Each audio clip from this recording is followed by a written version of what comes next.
Assalamualaikum warahmatullahi wabarakatuh. Selamat pagi, salam sejahtera untuk kita semua. Perkenalkan, saya Mita Otik Wiraswati, SEMAK, salah satu dosen tetap program studi S1 Akuntansi Fakultas Ekonomi dan Bisnis Universitas Ma'arif Hasyim Latif. Adapun video ini dibuat sebagai salah satu syarat pengajuan sertifikasi dosen tahun 2026. Video ini juga merupakan bukti pernyataan diri dosen dalam unjuk kerja Tridharma Perguruan Tinggi atau PDD UKT-PT, khususnya di aspek pengajaran.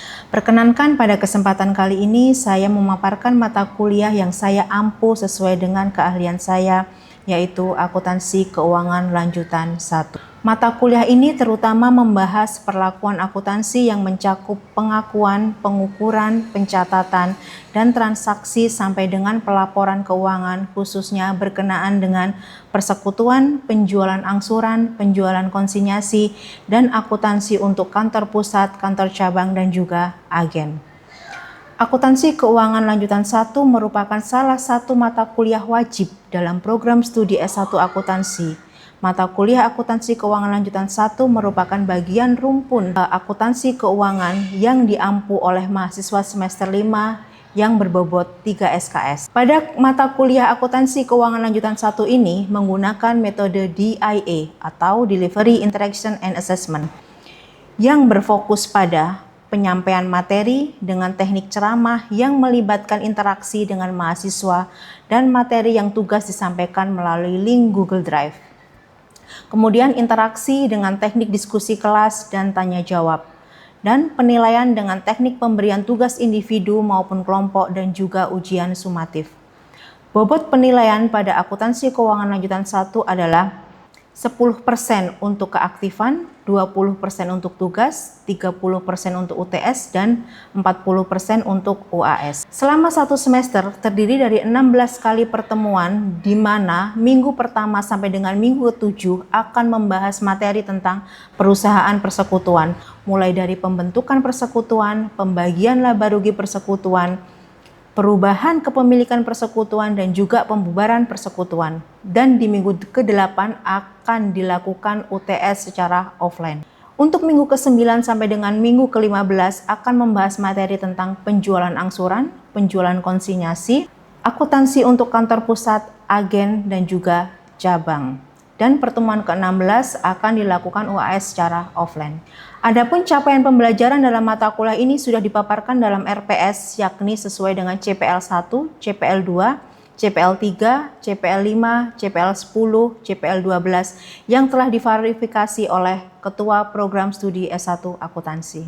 Dan CPMK dalam mata kuliah Akuntansi Keuangan Lanjutan 1 antara lain CPMK pertama, menguasai konsep teoritis akuntansi keuangan lanjutan secara mendalam dalam pengambilan keputusan. CPMK 2, memahami karakteristik dan mampu melakukan proses akuntansi pada perusahaan persekutuan, membuat laporan keuangan yang bermanfaat untuk pengambilan keputusan. CPMK 3, mampu memahami dan menganalisa transaksi-transaksi pada penjualan angsuran dan juga penjualan konsinyasi sehingga dapat melakukan perhitungan dan pencatatan akuntansi secara tepat sesuai dengan data dan standar akuntansi yang berlaku. CPMK 4, mampu memahami perbedaan antara agen, kantor cabang, dan juga kantor pusat, serta sistem proses akuntansi pada masing-masingnya sehingga dapat menghasilkan laporan keuangan yang relevan dalam pengambilan keputusan berdasarkan hasil analisa informasi dan data. Untuk referensi yang digunakan dalam mata kuliah ini ada 4 referensi. Yang pertama dari Karyawati Gulrida berjudul Akuntansi Keuangan Lanjutan, yang kedua dari Eti Retnowulandari Akuntansi Keuangan Lanjutan Perspektif Indonesia, yang ketiga dari Arifin Pokok-pokok Akuntansi Lanjutan, dan yang keempat dari Hadori Yunus Akuntansi Keuangan Lanjutan. Berikut saya sampaikan video proses pembelajaran di kelas untuk mata kuliah Akuntansi Keuangan Lanjutan 1. Mari kita simak bersama. Assalamualaikum warahmatullahi wabarakatuh. Selamat pagi semuanya. Waalaikumsalam warahmatullahi wabarakatuh. Oke, gimana kabarnya? Sehat? Alhamdulillah sehat, Bu. Oke. Sebelum kita mulai perkuliahan Akuntansi Keuangan Lanjutan 1, kita awali dengan berdoa dulu ya untuk kelancaran hari ini. Berdoa sesuai dengan kepercayaannya masing-masing. Berdoa dimulai.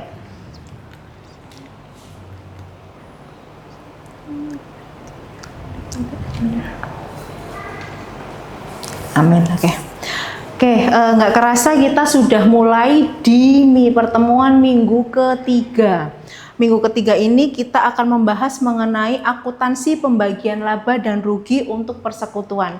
Di mana kalau kita review sedikit bahwa di minggu pertama sama minggu kedua kemarin kita sudah sempat membahas mengenai apa itu persekutuan. Kemudian juga kita sudah coba belajar membuat neraca pembentukan awal persekutuan. Nah, coba saya ingin menanyakan sedikit saja, apa sih karakteristik dari persekutuan itu? Ya Bu, saya izin menjawab. Oke, silakan Mbak. Kemarin sudah saya catat beberapa Bu. Untuk jawabannya itu ada yang pertama, asosiasi dan perjanjian bersama. Yaitu didirikan berdasarkan kesepakatan antar sekutu untuk menyertakan dan mengelola bisnis bersama. Kemudian yang kedua ada mutual agency, setiap sekutu bertindak sebagai agent atau wakil persekutuan. Kemudian yang ketiga ada umur terbatas atau limited life. Persekutuan dapat bubar jika terjadi perubahan anggota. Kemudian yang keempat, saya mencatat tanggung jawab tidak terbatas, Bu. Kemudian yang kelima, ada kepemilikan bersama atas aset. Kemudian yang terakhir ada participating in internship profit atau laba atau rugi sebagai hasil operasi persekutuan akan dibagikan kepada setiap anggota berdasarkan partisipasi atau keaktifan masing-masing anggota. Oke, benar sekali. Tadi sudah disebutkan bahwa karakteristik persekutuan itu ada 6 poin ya, 6 macam. Nah, tadi disebutkan yang poin ke-6 itu adalah pembagian laba rugi antar anggota sekutu. Nah, untuk materi kali ini itu berkaitan dengan karakteristik persekutuan yang poin ke-6, di mana bahwa gini ya, kalau kita minggu kemarin itu sudah membahas atau sudah membuat neraca awal persekutuan, berarti otomatis nanti secara operasional persekutuan itu akan jalan melakukan kegiatan usahanya. Nah, dalam akhir periode pasti persekutuan itu akan mendapatkan keuntungan atau menderita kerugian. Di sini laba atau rugi tersebut akan dibagi kepada masing-masing anggota sekutu, gitu ya. Terus kemudian masalah pembagian laba rugi persekutuan ini sangatlah penting, oleh karena itu harus ditentukan terlebih dahulu dalam perjanjian awal pembentukan persekutuan, gitu ya. Di sini dalam proses pembagian laba rugi persekutuan itu ternyata metodenya ada banyak. Ada 7 metode. Yang pertama, laba rugi dibagi sama rata. Yang kedua, laba rugi dibagi berdasarkan perbandingan tertentu yang telah disepakati di awal perjanjian. Yang ketiga, laba rugi dibagi sesuai dengan perbandingan modal awal. Yang keempat, laba rugi dibagi sesuai dengan perbandingan modal akhir. Yang kelima, laba rugi dibagi sesuai dengan perbandingan modal rata-rata. Yang keenam, laba rugi dibagi sama setelah dikurangi gaji atau bonus. Dan yang ketujuh, laba rugi dibagi sama setelah dikurangi dengan bunga modal rata-rata. Oke, untuk mempersingkat dan biar lebih memahami bagaimana proses perhitungan laba rugi di persekutuan ini, langsung saja kita masuk ke ilustrasi soalnya di sini. Oke. Firma ABC didirikan oleh Tuan A, Tuan B, dan Tuan C. Jadi di sini firma itu didirikan oleh 3 anggota sekutu. Ada yang namanya Tuan A, Tuan B, dan Tuan C. Pada awal bulan Februari 2021, berarti pendirian awal persekutuan ini dimulai di bulan Februari 2021. Pada saat pendirian, rekening modal masing-masing anggota tampak pada neraca awal yang sudah ada di dalam PowerPoint ini. Jadi di sini neracanya bukan per 1 Januari tapi per 1 Februari karena pendirian awalnya di bulan Februari. Modal masing-masingnya sudah tampak di dalam neraca, modalnya dipisah per masing-masing anggota, ada modal Tuan A berapa, modal Tuan B berapa, dan modal Tuan C berapa. Gitu ya. Oke, setelah ada neraca awal, si firma PT ABC ini melakukan kegiatan operasional dari Februari sampai dengan akhir periode, sampai dengan akhir Desember. Ternyata ada beberapa transaksi yang mempengaruhi posisi atau saldo modal masing-masing anggota sekutu di sini. Di sini ada 4 transaksi. Transaksi pertama tanggal 2 April 2021, Tuan B menyetorkan kekayaannya kepada firma sebesar 4 juta. Poin kedua, tanggal 3 Mei 2021, Tuan A mengambil modalnya untuk keperluan pribadi atau privé sebesar 5 juta. Tanggal 1 Juli, Tuan C menyetorkan kekayaannya kepada firma sebesar 3 juta. Sedangkan Tuan B di tanggal yang sama 1 Juli mengambil modal sebesar 3 juta, tanggal 5 November Tuan A menyetorkan uang sebesar 6 juta, sedangkan Tuan C mengambil modal sebesar 4 juta. Dan di akhir periode ternyata firma ini dapat laba atau memperoleh laba sebesar 60 juta. Sebelum kita melakukan proses perhitungan pembagian laba dan rugi, kita masukkan dulu transaksi-transaksi yang berkaitan dengan perubahan modal sekutu ini dalam buku besar, biar lebih mudah nanti dalam melakukan proses perhitungan dengan beberapa metode yang tadi sudah disebutkan. Oke, kita bikin dulu buku besarnya. Masing-masing sudah punya buku besar sendiri, buku besar modal Tuan A, buku besar modal Tuan B, dan buku besar Modal Tuan C. Modal Tuan C. Tuan C. Oke. Di sini tadi firmanya dibentuk tanggal berapa ya? 1 Februari. Berarti di sini ada transaksi di tanggal 1 Februari. 1 Februari. Bahwa ada penyetoran modal awal. Berarti di sini ada modal awal. Tuan A berapa di neraca? 20 juta. Modal saldo awalnya debit atau kredit? Saldo normalnya? Di Kredit. Berapa? 20 juta. Berarti masukkan ke sini saldonya 20 juta. Tuan B modal awalnya berapa? Enggak kelihatan. Tuan B modal awalnya 10 juta. Sama, taruh sini. Tuan C modal awalnya 15 juta. Berarti akan masuk ke sini 15 juta sebelah kredit ya. Oke, tadi transaksi yang berkaitan dengan perubahan modal tadi di ilustrasi ada 4 poin. Berarti di sini tanggal 2 April Tuan B menyetorkan kekayaannya kepada firma sebesar 4 juta. Berarti nanti modalnya Tuan B bertambah atau berkurang? Bertambah. Berarti di sini di tanggal 2 April penambahan modal, debit atau kredit? Berapa? 4 juta, masukkan ke sini. Sehingga saldonya modal Tuan B jadi 14 juta. Kemudian poin yang kedua apa transaksinya? Tanggal 3 Mei Tuan A mengambil modalnya untuk keperluan pribadi atau privé. Berarti di sini ya, buku besar Tuan A. Tanggal berapa? 3 Mei. Privé berapa?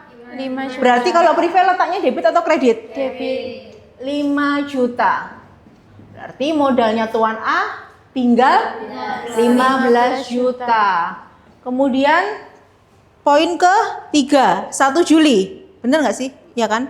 Ya, Tuan C menyetorkan kekayaannya ke firma sebesar 3 juta. Berarti masuk buku besarnya sini 1 Juli. Penyetoran modal atau tambahan modal berapa? 3 juta. Masukkan ke sini ya. Kredit sehingga nilainya 18 juta. Kemudian apalagi? Di tanggal yang sama 1 Juli Tuan B mengambil modal sebesar 3 juta. Berarti di sini ya. 1 Juli ada privé Tuan B sebesar 3 juta. Berarti saldonya tinggal 11 juta untuk saldo modal Tuan B. Kemudian apalagi transaksinya? Tanggal 5 November Tuan A menyetorkan uang sebesar 6 juta. Sedangkan Tuan C mengambil modal sebesar 4 juta. Tuan A dulu tanggal 5 November penyetoran ya. Berapa? 6 juta. Berapa? 6 juta. Debit atau kredit? Kredit. 6 juta kredit. Sehingga saldonya Tuan A jadi 21 juta. Terus kemudian apa di tanggal yang sama Tuan siapa? Tuan C. Tanggal 5 bulan 11. Apa dia? Prive atau? Prive. Prive berapa? 4 juta. Berarti saldo akhirnya modal untuk Tuan C 14 juta. Ini ya. Oke. Sudah semua? Ada lagi transaksi? Nggak ada ya? Oke, berarti kita masuk ke dalam perhitungan metode pembagian laba rugi yang pertama, yaitu laba rugi dibagi sama. Laba rugi firma tadi diketahui bahwa hanya 60 juta. Akan dibagikan secara sama rata ketiga anggotanya. Kebetulan di firma ABC ini anggotanya ada 3 orang, A, B, dan C. Jadi masing-masingnya akan dibagi sama rata, per anggota dapat 20 juta.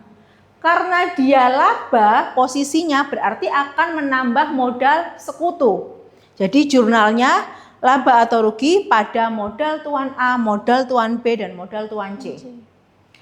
Kalau misalnya ini persekutuan ini mengalami kerugian, berarti jurnalnya tinggal dibalik. Modal masing-masing sekutu akan berkurang, posisinya ada di debit, kreditnya nanti laba atau rugi. Oke. Sebagai catatan, semua metode pembagian laba dan rugi jurnalnya akan sama. Yang membedakan nanti berapa bagian yang akan menambah saldo modal Tuan A, Tuan B, dan Tuan C. Gitu ya.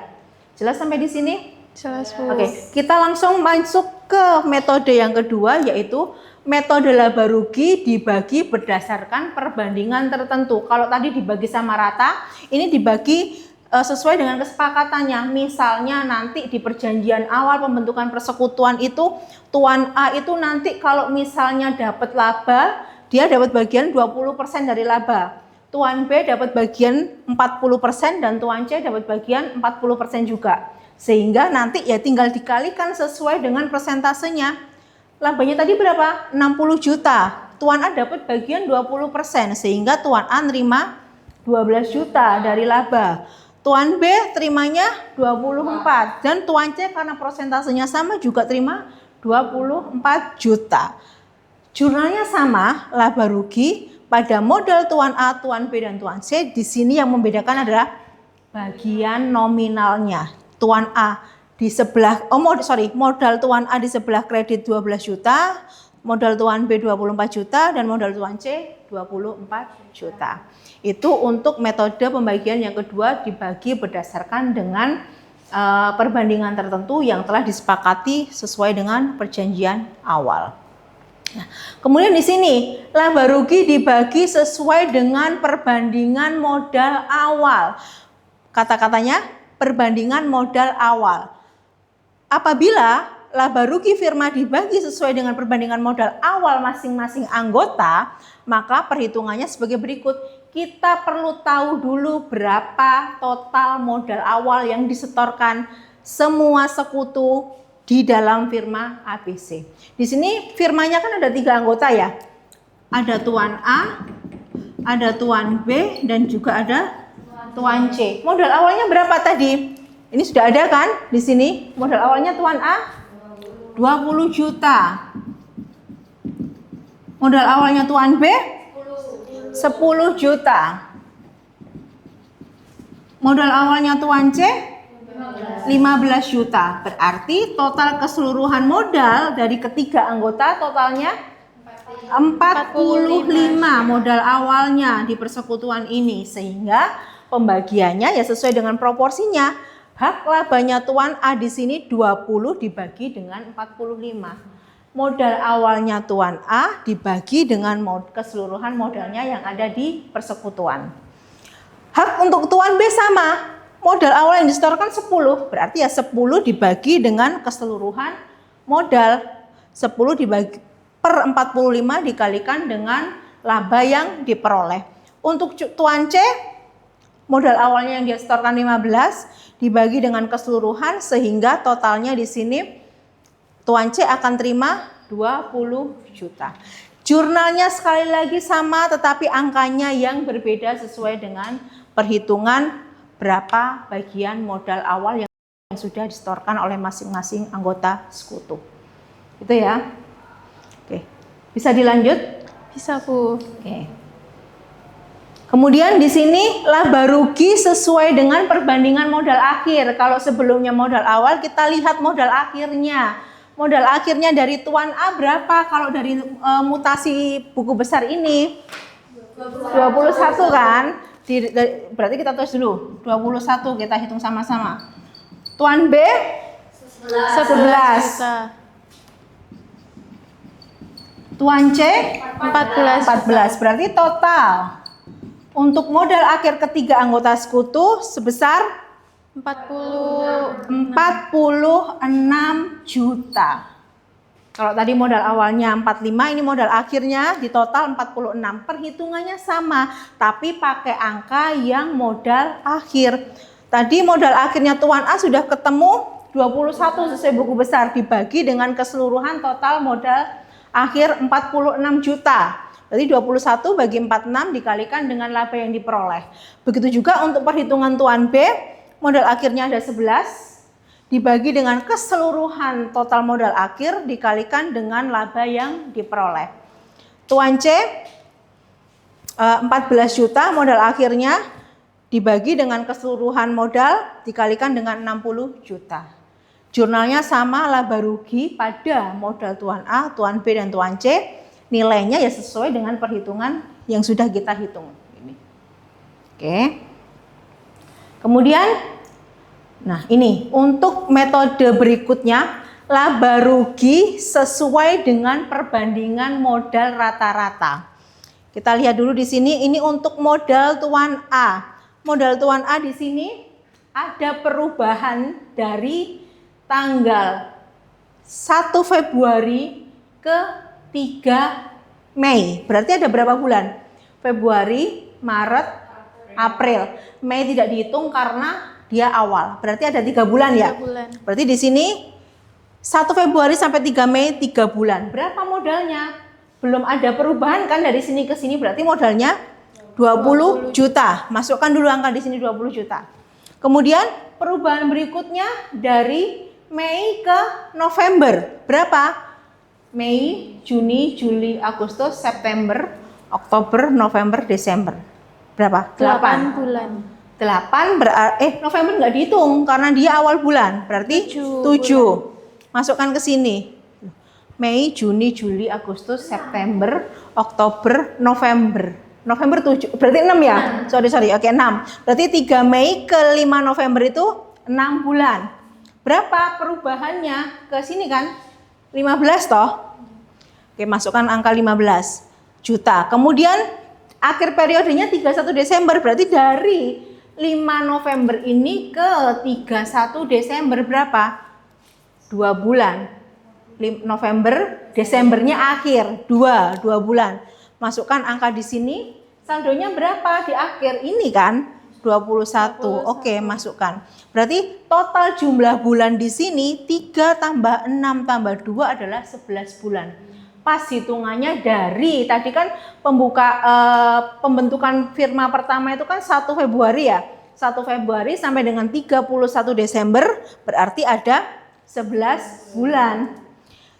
Untuk masing-masingnya di sini 3 kali 20 juta, terus 6 bulan kali 15 juta, kemudian 2 bulan kali 21, ketemu nilainya untuk modal Tuan A 192 juta. Dibagi dengan 11 bulan. Berarti ketemu rata-rata modalnya untuk Tuan A itu sendiri sekitar 17.454.545. Hal yang sama kita lakukan untuk Tuan B dan juga Tuan C. Itu ya, dihitung dulu. Untuk Tuan B, dari transaksi awal ke transaksi berikutnya berapa lama? Dari Februari ke April. Berarti di sini ada Februari, Maret. Aprilnya kan awal ya, 2. Masukkan dulu 2. Berapa transaksinya?